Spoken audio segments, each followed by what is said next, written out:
ప్రతిసారి పూజ చేసే ప్రోగ్రామ్ వెళ్తున్నానంటే ఆ రోజు నైట్ 12 నుంచి నేను స్లిప్పర్స్ వేసుకోను. మనం ఎప్పుడైతే పోతరాజు ప్రోగ్రామ్ ఆ రోజు మార్నింగ్ పూజ ఇట్లా చేసుకొని ఏదన్నా కొద్దిగా తినేసి మనం ప్రోగ్రామ్కి వెళ్ళేటప్పుడు మాత్రం నేను ఇంట్లో ఎంతమంది ఆడపిల్లలు ఉంటే అంతమంది కాలు మొక్కేది ఇంట్లోకి వెళ్ళి బయటకు వెళ్ళాను మేడం.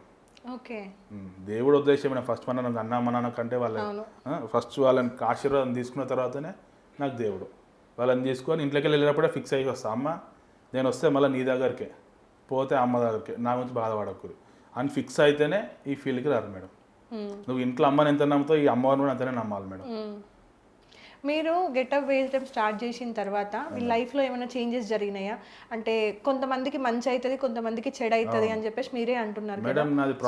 నాది ప్రాపర్ వచ్చేసి ఇక్కడ కాదు మేడం. మా ఫాదర్ది మొత్తం వరంగల్ దగ్గర రఘునాథ్పల్లి అని చెప్పి వెల్ది అని నా విలేజ్. ఓకే. మా ఫాదర్ వచ్చేసి చిన్న ఉన్నప్పటికీ ఇక్కడ వచ్చి నాకు అక్కడ ఇల్లు ఉంది, అన్నీ ఉన్నాయి. మా ఫ్యామిలీ మొత్తం నాకు అక్కడ నా విలేజే.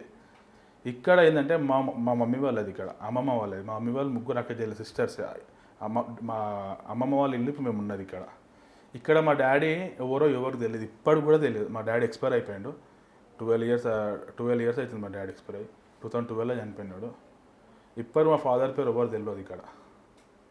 అంటే నేను వచ్చిన తర్వాత నా సాంగ్స్ ఉన్నాయి. మన ఫస్ట్ సాంగ్ మన అసుర బాలు, నా సాంగ్ ఫస్ట్ రాసిండు ఆయన. ఓకే. ఫస్ట్ సాంగ్ నాదే రాసిండు. ఆ సాంగ్ చాలా ఫేమస్ అయింది. ఇప్పుడు 7 years కిందనే అది ఒక 8 lakhs దాకా ఉండే. ఏ సాంగ్ అండి? నాది ఒకటి ఉంది, ఆయన సై సై సై నై నై నై నాచారం పోతరాజు కార్తీ, అలా మా ఫాదర్ గురించి మంచిగా రాసిండు మెసేజ్. ఆ పాట మా ఫాదర్ని కూడా గుర్తుపెట్టేసింది. అంటే మెరాకిల్ అంటే ఏంటంటే మేడం, మూలకున్నోని బయట తీసుకొస్తానంటున్నావా అంటే ఏం తెలియనోని కూడా ఇట్లా ఎదిగినామంటే నిజంగా చెప్తున్నా, ఆ పోతరాజు నాకు ఇట్లా ఇంత పేరు తెచ్చి పెట్టింది.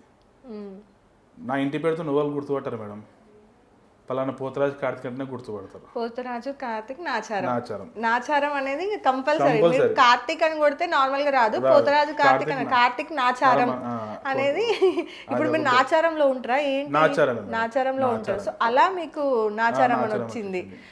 పుట్టిన ఏమంటారు ఊరు వెళ్ది అది రాలేదు, ఇక్కడిది రాలేదు, కానీ ఈ గెటప్ ఏదైతే ఉందో మీకు నిజంగా ఒక పేరు తీసుకొచ్చింది, ఒక బ్రాండ్ క్రియేట్ చేసింది మొత్తానికి.